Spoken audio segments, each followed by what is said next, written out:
നമ്മുടെ രാജ്യത്തെ പിന്നിൽ നിന്ന് കുത്തിയ മറ്റൊരു രാജ്യമാണ് തുർക്കി എന്ന് പറയുന്നത്. തുർക്കിക്കെതിരെ വലിയ നടപടികളാണ് ഇന്ത്യ സ്വീകരിച്ചുകൊണ്ടിരിക്കുന്നത്. ഇന്ത്യയുടെ വ്യാപാരികളടക്കം ടർക്കിഷ് ആപ്പിളുകളും മാർബിളുകളും ബഹിഷ്കരിക്കുന്ന തിരക്കിലാണ്. നമുക്കറിയാം, തുർക്കിയിൽ ഒരു ഭൂകമ്പം ഉണ്ടായപ്പോൾ വലിയ നാശനഷ്ടമാണ് തുർക്കിയിൽ അനുഭവപ്പെട്ടത്.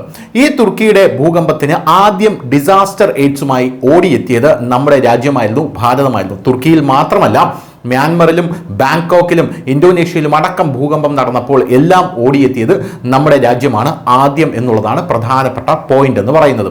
ഇപ്പോഴിതാ തുർക്കി ഇടഞ്ഞു നിൽക്കുന്ന ഈ സമയത്ത് വീണ്ടും തുർക്കിയിൽ ഒരു ഭൂചലനം ഉണ്ടായിരിക്കുന്നുവെന്ന സുപ്രധാനമായിട്ടുള്ള റിപ്പോർട്ടുകളാണ് പുറത്തു വരുന്നത്.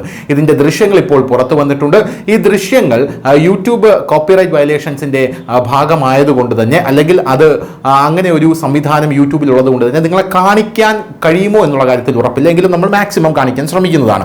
5.2 തീവ്രത റിക്ടർ സ്കെയിലിൽ രേഖപ്പെടുത്തിയ ഭൂചലനമാണ് ഇപ്പോൾ തുർക്കിയിൽ ഉണ്ടായിരിക്കുന്നത്. നിരവധി പ്രദേശങ്ങളിൽ ഈ ഭൂചലനം അനുഭവപ്പെട്ടു എന്നാണ് അറിയാനായിട്ട് സാധിക്കുന്നത്. നിരവധി പ്രവിശ്യകളാണ് ഇത് അനുഭവപ്പെട്ടിരിക്കുന്നത് എന്നുള്ളതാണ് ഇപ്പോൾ പുറത്തു വരുന്ന report. Ukrainian president Vladimir Zelensky തുർക്കി സന്ദർശിക്കാനിരിക്കുകയായിരുന്നു എന്നുള്ളതാണ് വേറൊരു പ്രധാനപ്പെട്ട കാര്യം. നമുക്കറിയാം, തുർക്കി ഇന്ത്യയുമായി ഇടഞ്ഞു നിൽക്കുന്ന ഈ സാഹചര്യത്തിൽ യുക്രൈനും റഷ്യയും തമ്മിലുള്ള യുദ്ധം അവസാനിപ്പിക്കുന്ന കാര്യം തുർക്കിയിൽ വെച്ച് ചർച്ച ചെയ്യാം, അല്ലെങ്കിൽ ഇസ്താൻബുളിൽ വെച്ച് ചർച്ച ചെയ്യാമെന്നാണ് ലോകരാജ്യങ്ങൾ വിചാരിച്ചിരുന്നത്. എന്നാൽ തുർക്കി ഇന്ത്യയുടെ ഈ നിലപാടെടുത്തത് കൊണ്ടാണോ എന്നറിയില്ല, റഷ്യൻ പ്രസിഡന്റ് വ്ളാദിമിർ പുടിൻ ഇതിൽ നിന്ന് പിന്മാറിയിരിക്കുകയാണ്. അതായത് തുർക്കിയിൽ വെച്ച് ചർച്ച വേണ്ട എന്ന് പറഞ്ഞിരിക്കുകയാണ്. ഇതോടുകൂടി അമേരിക്കൻ പ്രസിഡന്റും അതിൽ നിന്ന് പിന്മാറി. യുക്രൈനിയൻ പ്രസിഡന്റ് തുർക്കി സന്ദർശിക്കാനിരിക്കുകയാണ്. അതിന് മുന്നോടിയാണ് 5.2 തീവ്രത റിക്ടർ സ്കെയിലിൽ രേഖപ്പെടുത്തിയ ഈ ഭൂചലനം ഉണ്ടായിരിക്കുന്നത്. കുളുവിൽ നിന്ന് 14 കിലോമീറ്റർ വടക്ക് കിഴക്കായി ഭൂചലനം അനുഭവപ്പെട്ടു. ആളപായമോ പരിക്കുകളോ ഉണ്ടായതായി ഇതുവരെ റിപ്പോർട്ടുകളൊന്നുമില്ല എന്നാണ് നമുക്ക് മനസ്സിലാക്കാനായി സാധിക്കുന്നത്. കാരണം ഇത് നിരീക്ഷിച്ചു വരികയാണ്, ആളപകടമോ പരിക്കോ ഉണ്ടോ എന്നുള്ളത്.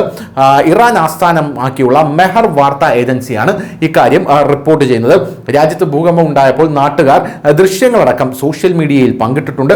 ബുധനാഴ്ച രാവിലെ ഗ്രീസിലെ ഫ്രൈക്ക് സമീപമുള്ള പ്രദേശത്ത് 6.1 തീവ്രത രേഖപ്പെടുത്തിയ ഭൂകമ്പം ഉണ്ടായതിനെ തുടർന്നാണ് ഇത് തുർക്കിയിലും ഉണ്ടായിരിക്കുന്നത്. പ്രാദേശിക സമയം പുലർച്ചെ 1:55 78 കിലോമീറ്റർ താഴ്ചയിലാണ് ഭൂകമ്പം ഉണ്ടായതെന്ന് യുണൈറ്റഡ് സ്റ്റേറ്റ്സ് ജിയോളജിക്കൽ സർവേ അറിയിച്ചിട്ടുണ്ട്. കെയ്റോ, ഈജിപ്ത്, ഇസ്രായേൽ, ലബനൻ, തുർക്കി, ജോർദാൻ എന്നിവിടങ്ങളിലാണ് ഭൂചലനം അനുഭവപ്പെട്ടത്. കഴിഞ്ഞ മാസവും ഇസ്താൻബുളിന്റെ തീരത്ത് 6.2 തീവ്രത രേഖപ്പെടുത്തിയ ഭൂകമ്പം ഉണ്ടായി. ഇത് തുർക്കിയുടെ മെട്രോപോളിസിലെ പ്രദേശവാസികളിൽ പരിഭ്രാന്തി പടർത്തി എന്നുള്ള റിപ്പോർട്ടുകൾ വരുന്നു. തുർക്കിയിലെ ദുരന്ത നിവാരണ അടിയന്തര മാനേജ്മെന്റ് ഏജൻസി AFAD പ്രകാരം നഗരത്തിന് പടിഞ്ഞാറ് 70 കിലോമീറ്റർ, അതായത് 40 മൈൽ അകലെയുള്ള സിലിവ്രിക് സമീപത്തുള്ള മർമര കടലിലാണ് ഭൂകമ്പം ഉണ്ടായത്. ജീവഹാനി റിപ്പോർട്ട് ചെയ്തിട്ടില്ല. എന്നിരുന്നാലും പരിഭ്രാന്തി കാരണം ഉയരത്തിൽ നിന്ന് ചാടിയതിനു ശേഷം 151 പേർക്ക് പരിക്കേറ്റിട്ടുണ്ട് എന്നാണ് റിപ്പോർട്ടുകൾ സൂചിപ്പിക്കുന്നത്.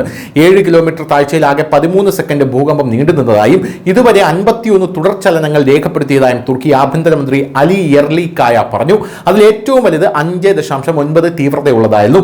ഏതാനും മണിക്കൂറുകൾക്ക് മുമ്പ് റഷ്യയുമായുള്ള സമാധാന ചർച്ചകൾക്കായി യുക്രൈനിയൻ പ്രസിഡന്റ് സെലൻസ്കി മറ്റു മുതിർന്ന സർക്കാർ ഉദ്യോഗസ്ഥർക്കൊപ്പം തുർക്കിയിൽ എത്തിയിരുന്നു എന്ന റിപ്പോർട്ട് പുറത്തു വരുന്നിരുന്നു.